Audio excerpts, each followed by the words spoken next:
Dunkin' Donuts just pissed off every police officer with disgusting new rule they made overnight. For years, Dunkin' Donuts has been synonymous with police officers, which the company probably benefited a great deal from. Cops frequent the chain for their early morning or late night fix while on the job. However, that's about to come to a screeching halt after what's now happening in the shops. Among the busiest Dunkin' Donuts locations are those in New York City, which caters to the hard-working officers in the night.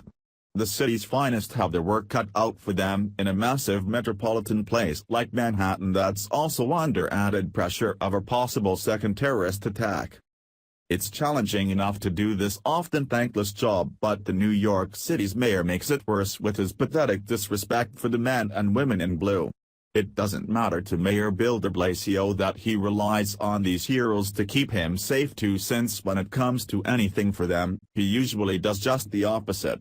Evidently, this disgusting attitude has worn off on the people who serve the night their coffee with what they're now refusing to do.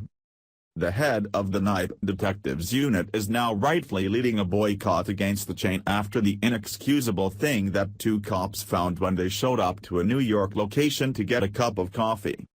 The officers were denied service by an anti-cop employee working at the establishment. Although this isn't the first time this refusal to serve has happened, it will probably be the last, considering what happened soon after the incident. The New York Post reports. Detectives Endowment Association President Michael Palladino said Thursday that the blatant discrimination was disgraceful and it should not go unattended. "I assume it is an isolated incident. Nevertheless, Dunkin' Donuts corporate should issue an apology to the night, and until that happens, I have asked detectives and their families to refrain from patronizing the stores," he said. Palladino also took a thinly veiled swipe at Mayor Bill de Blasio and other city officials in apportioning blame for the Sunday afternoon incident at 1993 Atlantic Avenue. Political leaders in the city have encouraged this type of behavior by constantly demonizing cops and pushing their decriminalization agenda, he said. "It's time for the same politicians to step up, take some responsibility and condemn what occurred."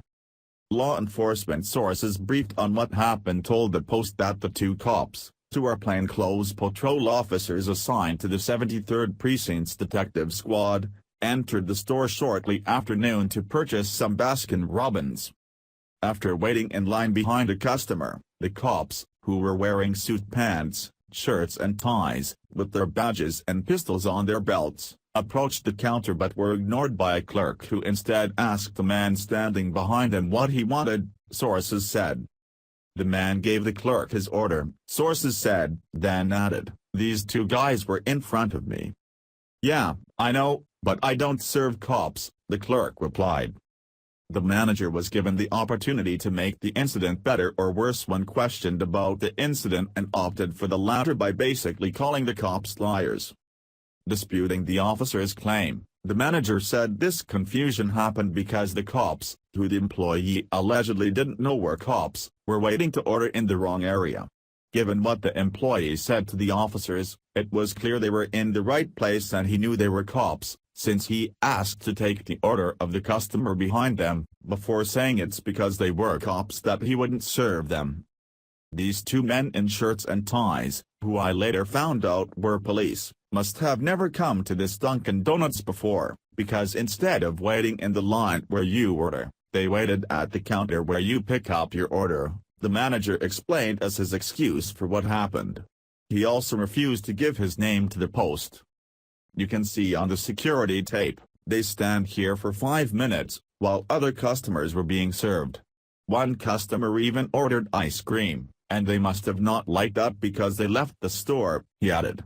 The problem is, he wouldn't provide the tape as evidence of proof to the Post, further making himself look like a liar.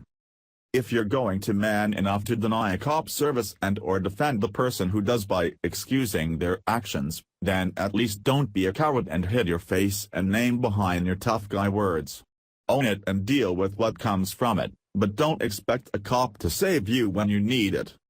While a boycott of this location is justified, What would be better is for cops to blacklist this location and show the employee what life without police officers is like in the case of an emergency. Thanks for watching. Please subscribe Breaking News 365 channel. Goodbye and see you again.